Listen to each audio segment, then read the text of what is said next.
बिस्मिल्लाहिर्रहमानिर्रहीम। अस्सलामुअलैकुम। आज आप लोगों के साथ गर्मियों के हवाले से मीठे की इतनी ज़बरदस्त सी रेसिपी शेयर करूंगी जो कि झटपट से तैयार हो जाएगी और खाने में इतनी लाजवाब होगी कि आप हाथ ही नहीं रोक पाएंगे। इस मज़ेदार सी रेसिपी को बनाने के लिए मुझे चाहिए 4 अदद ब्रेड की जो साइड वाले पार्ट हैं उनको मैं अलग नहीं करूंगी क्योंकि ये बहुत ज़्यादा डार्क ब्राउन नहीं है। अगर आपके पास इस तरह की ब्रेड हो जिसके साइड वाले हिस्से ज़्यादा डार्क हों तो आप उसको रिमूव कर लीजिएगा। बस अब मैं इसके बड़े बड़े से पीस करके तो ब्लेंडर के अंदर ऐड कर लूँगी क्योंकि अब हमने इसके क्रम्स तैयार करने हैं। क्रम्स हमने इसके बहुत ज़्यादा बारीक नहीं बनाने बल्कि रफली से हमने इसके बनाने हैं। जिस तरह के आप प्लेट के अंदर डाले हुए वीडियो में देख रहे हैं इस तरह के होने चाहिए। यहाँ पे एक पतीली के अंदर मैं 2 टेबल स्पून शुगर ऐड करूँगी। फ्लेम को ऑन कर लेंगे। याद रहे कि चीनी को कैरमलाइज करते हुए फ्लेम मीडियम टू लो रखेंगे। मीडियम टू लो फ्लेम पर ही चीनी को कैरमलाइज करेंगे क्योंकि अगर हम फ्लेम को हाई कर लेंगे तो चीनी जो है बहुत जल्द जल जाएगी जिससे हमारी रेसिपी ख़राब हो जाएगी और रेसिपी के अंदर कड़वाहट आ जाएगी।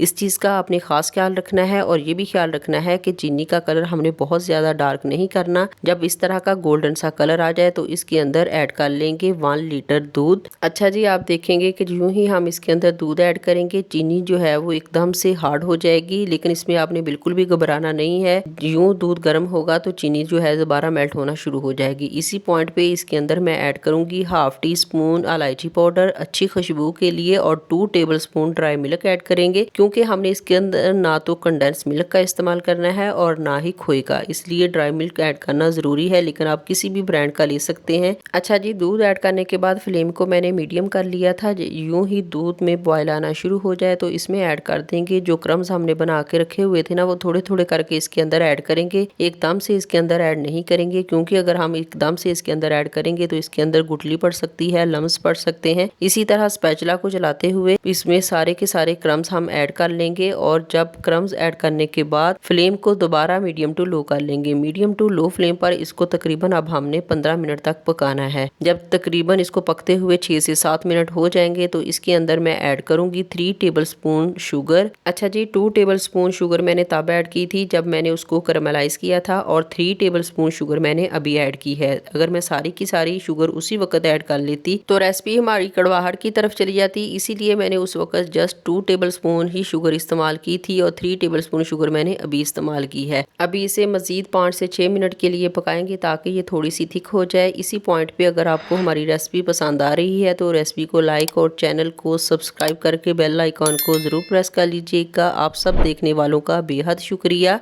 और इन गर्मियों के मौसम में इस रेसिपी को एक बार ज़रूर ट्राई कीजिए और जब भी रेसिपी बनाइए अपना फीडबैक लाजमी दीजिए कि आपकी रेसिपी कैसी बनी। इसी पॉइंट पे इसके अंदर मैं ऐड करूँगी कुछ ड्राई फ्रूट्स। आप जिस तरह के पसंद करते हैं उस तरह के आप ड्राई फ्रूट्स इसके अंदर ऐड कर सकते हैं। बस इसको 2 मिनट तक मज़ीद पकाएंगे और उसके बाद मैं फ्लेम को बंद कर दूंगी और इसको रूम टेम्परेचर पे ठंडा करके तो इसको एक बाउल के अंदर शिफ्ट कर लेंगे। माशाल्लाह से ये देखें बाउल के अंदर ऐड करने के बाद इसकी अब हम थोड़ी सी डेकोरेशन कर देते हैं पिस्ते और बादाम से। और डेकोरेट करने के बाद इसको 2 घंटे के लिए फ्रिज में रख दें और ठंडा करने के बाद सर्व करें। जहाँ भी रहिए हैप्पी रहिए और हेल्दी रहिए। अपना और अपने फैमिली मेम्बर्स का ढेर सारा ख्याल रखिए, दुआओं में ज़रूर याद रखिए। मिलते हैं एक और नई मज़ेदार सी रेसिपी के साथ, तब तक दीजिए इजाज़त। अल्लाह निगहबान।